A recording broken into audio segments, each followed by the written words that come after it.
Welch. And I'm Corey Welch. And then this is one of our dogs, Bella. Benefit. Thank you again for having us in your home. And I guess the easiest question to ask right off the bat is what got y'all into dog training? So, what got Kate into dog training is me. When we first met about 5-ish years ago. But I was actually dog training long before that.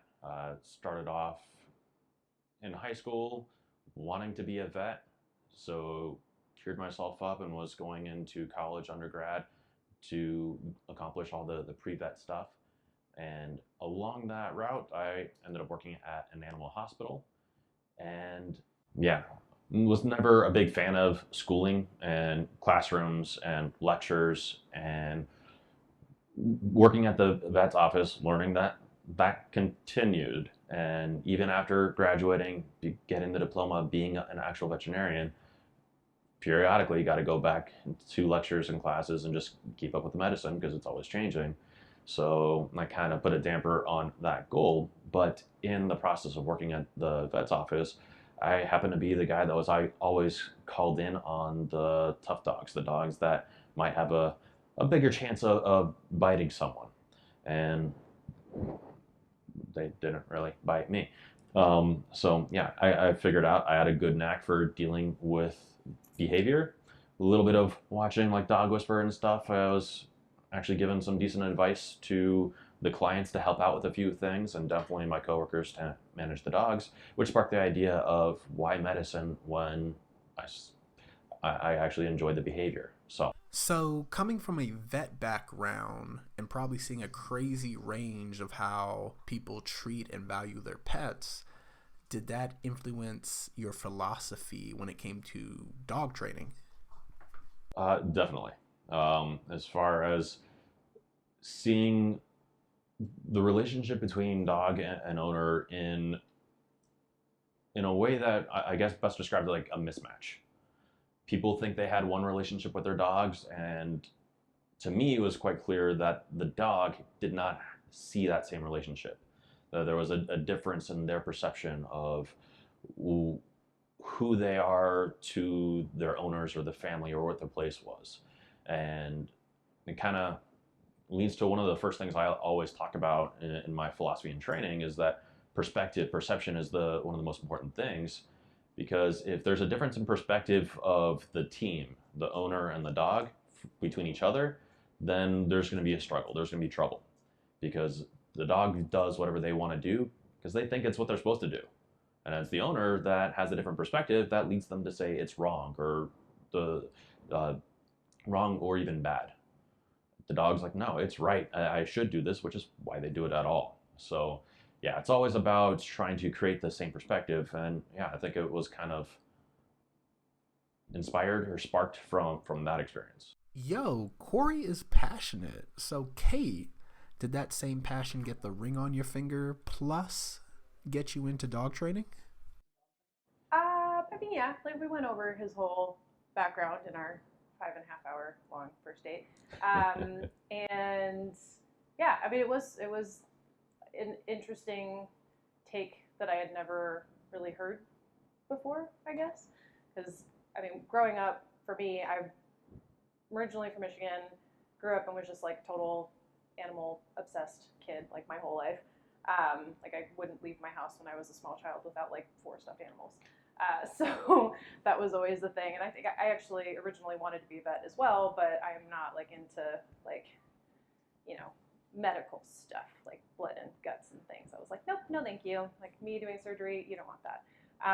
So my focus shifted in high school. I really got into photography, so I ended up going to school for photography. I went to Grand Valley State University, and when I graduated in that wonderful time where the job market was just non-existent. So I was working like 3 part-time jobs and working with horses, and my options as far as like photography went was either like kid with the bat photography or starting my own business. And at the time I was just like not ready to start a business. I was not in the right headspace. So, and I did with the kid with the bat photography for a while. I worked for a company that was like, they were awesome, but it wasn't like a career.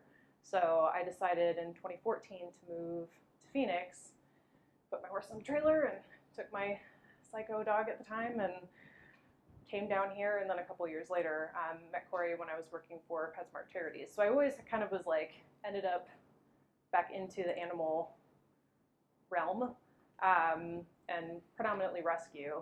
But when I met Corey and he told me about his dream to start a dog training business, I was like, yeah, I can get on board with that. Like, that'll be fun, for sure. All right, so not a dog question, but not everybody can work with their spouse, but you two have it locked in.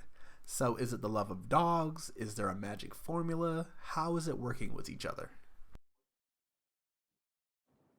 I would say, like, it's the same. I feel it's, and I can't speak to experience because you're my one and only wife in my life, but like, So. like working together in the business is not all that different than working together in life and just like normal household type stuff. Like, yeah, well, discussions are centered around dogs and the growth of the business and the YouTube or pictures or whatever it is, but it's not all that different, I guess, than how we discuss getting the yard done, even though that's part of the business. It leads into household projects. Yeah, normal household projects, painting, or I don't know, family events and planning to go to someone's parents' house for Christmas or whatever. Well, along with mastering business in a relationship, you two provide so much free content, especially on your YouTube. What was the purpose behind that? Maybe a little preview for future Dog Eye View graduates? Can you dive into that a little bit? Yeah, I would say the biggest goal for our channel right now is to provide videos to the owners of the dogs that are with us for board and train, so that they can see their dogs grow and progress while they're with us. Because that's the hardest thing about sending your dog to a board and train program is that you don't get to see them for several weeks. And like, I know if I have to leave for a weekend, I struggle not seeing my dogs. So I think that that's been a big thing, but also them being able to use those videos to help our other clients if they're struggling with a similar thing. We can say, okay, like, go look at Maisie's videos, and she does a similar thing to your dog, so you'll be able to get a little bit more detail seeing what Corey's doing with that dog. But then also we do kind of layer in little tidbits for just the general population about how to handle different situations. And then as time goes on, the goal is to make it even more kind of educational. But I think that'll be after we get our online course done. Yeah. Oh, you have some online courses though, right? Like the foundation course, that's online, right? Yeah, so that course lives on our website, and it is available for purchase. And when we have folks come to us for in-person training, that's always the first step. So we have them watch the foundation mini course, because all of that information Corey used to give that during the consultations. So our consultations are still like anywhere from an hour to 2 hours long, just because there's usually so many questions and all of that. But they used to be very long, very because there's a lot of education. We may have been discussing this before actually recording, but yeah, a lot of people don't know what they don't know.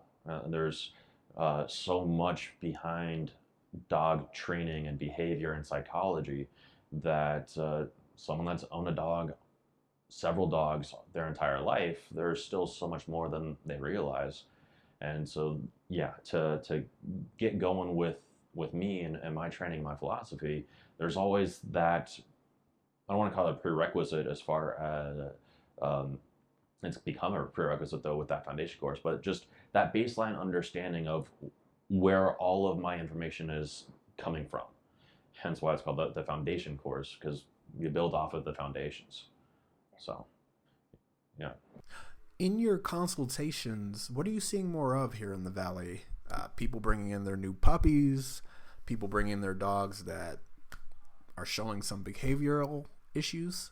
We definitely see a mix of everything as far as new puppies that have no issues whatsoever. Sometimes slightly older puppies that are starting to show what the owners perceive as a potential issue developing, and then older dogs with issues, and even older dogs that have zero issues whatsoever.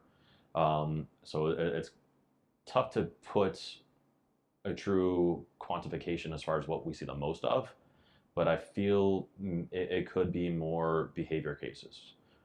Whether that's just because I've, I guess, kind of made a name for myself of working with some of the tough cases. I don't think I've got that much of a reputation to really let that claim happen, but the trend is in that direction, I think. But Stop being so humble. maybe subtly. Stop being so helpful. Humble. Oh. One of our clients calls him the wizard. I'm just gonna throw that out there.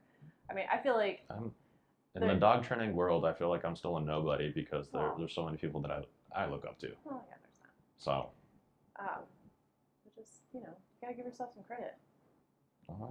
I know I help people, but still, I don't think I've got that much of a reputation yet. Well, we're getting. We'll get there.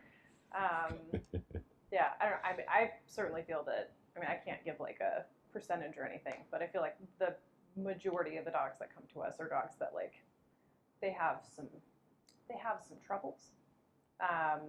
They either just genetically were not bred well.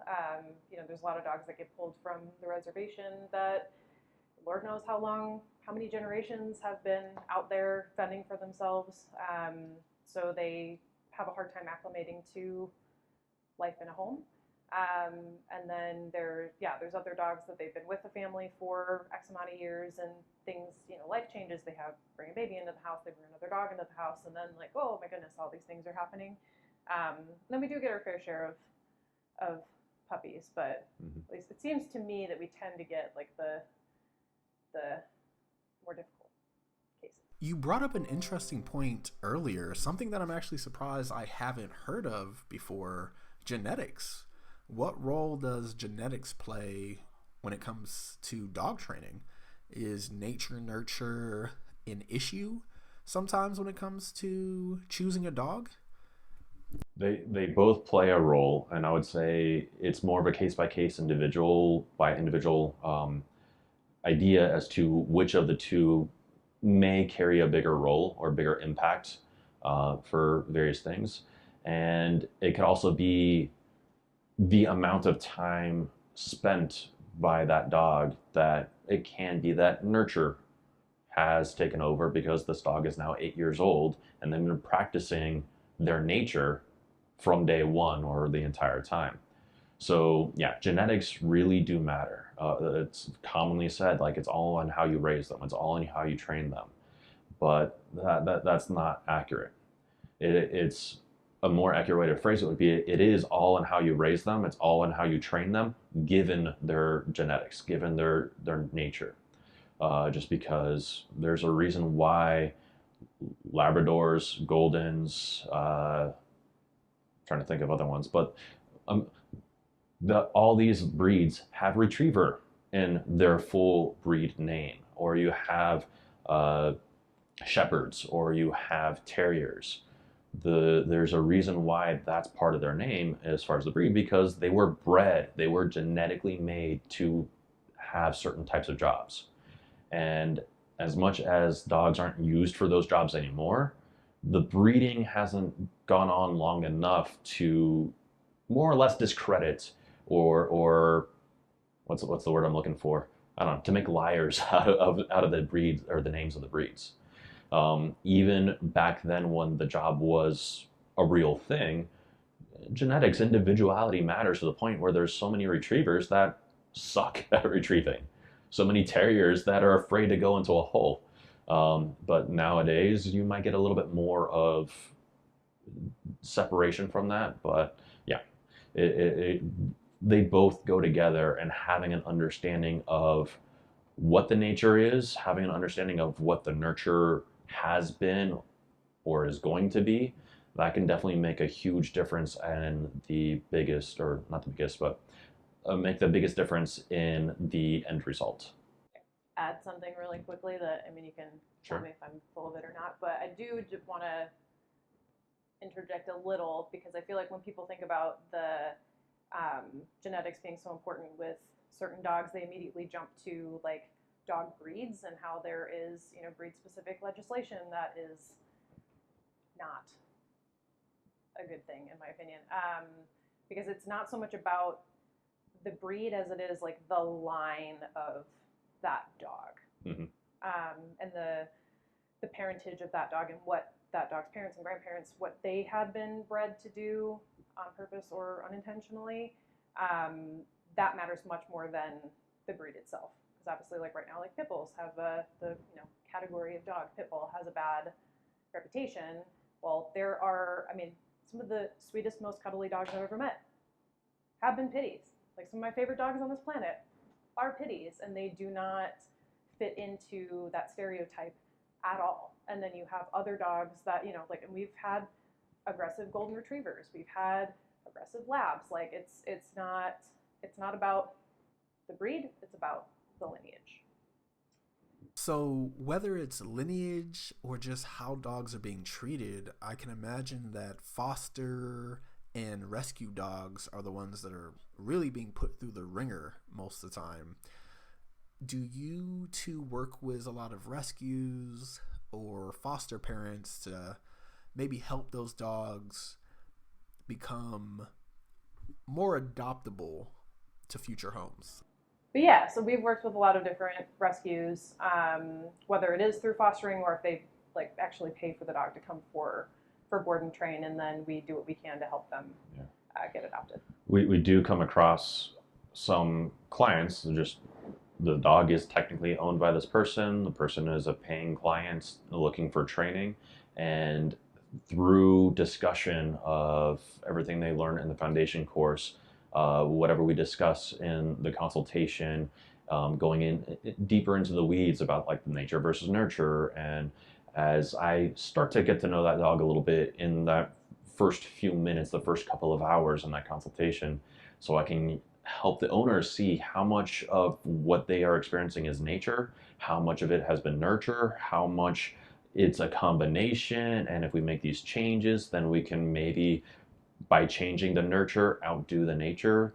And there are cases in which the owner decides, or sometimes I think, and I gotta be careful in saying it to the owner, and if they feel like they're dedicated and they want to put in the work, then I will hold my tongue. But I do see it where like it's a bad match. This owner and this dog, it's gonna be tough. It's gonna be extremely difficult if success by the owner's standards or the goals that they are relaying to me are, it's gonna be tough to even possibly reach those goals. And it would be better off if the dog were in someone else's home. Realistically speaking, though, it's hard to find the unicorn dog with the unicorn home. And so that's where, again, I hold my tongue and I do as much work as I can to encourage that owner, like, it's a process, stick with it. And the ones that are dedicated, the ones that I hold my tongue for, like, they are successful because they really take it to heart and put in the work. And there are some that as much as I hold my tongue, they still show that they're not putting in a ton of effort or work. They recognize it, and they naturally kind of come to that decision themselves. And yeah, I'll let them know I agree. And while we won't foster the dogs directly ourselves, we will put them into contact with some of the rescues that we worked with to help find this dog a new home that is much more suitable. And then we definitely offer as much assistance in terms of training and working with the new owners, just to make sure that it stays, that we again have enough nurture going on to compensate for whatever nature, mixing up the words a bit, whatever nature might be influencing the struggles. And then it kind of again ties back into just general relationships, because like with people, you can work with tons of people within a business and no one's ripping each other's heads off, but like you just rub me the wrong way, or we just don't vibe, and so we coexist, we work together. But if we were in a smaller company or more intimate, it can go sour. You change to a different group or team in that business, and then you drive much better and you're much more successful. So sometimes it just kind of works out. It's just that weird thing that this new person, it can just seem fresh or whatever. It's hard to say for that dog, but almost instantaneously things just work well. So yeah, that happens sometimes too. Personally, I've learned a lot during the course of this interview, and I would just like to ask, are there any tips or words of advice that you both would give to future or current dog owners? Whether it's a result of this interview or really just kind of in general, there's always people that are asking trainers or someone in the know of quick tips for working with their dog that's showing XYZ behavior. And really, the best tip I can ever give is seek out real help. Don't just ask for the tip. Go through whatever the program is, whether it's us or anyone else.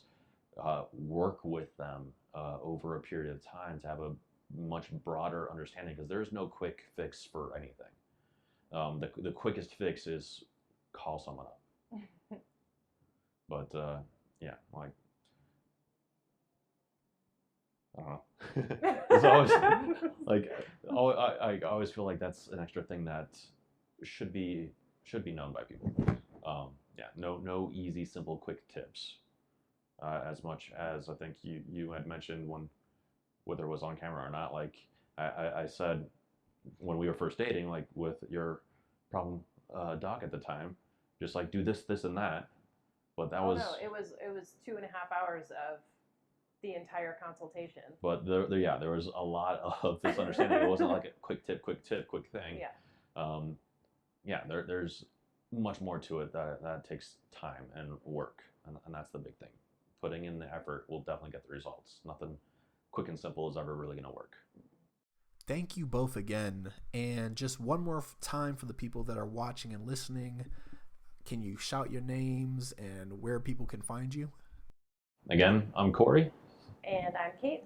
And you can reach us at our website at dogseyeviewtraining.com, on Instagram at DEV Dog Training, Facebook Dog's Eye View Training, and on YouTube Dog's Eye View Training. Yeah.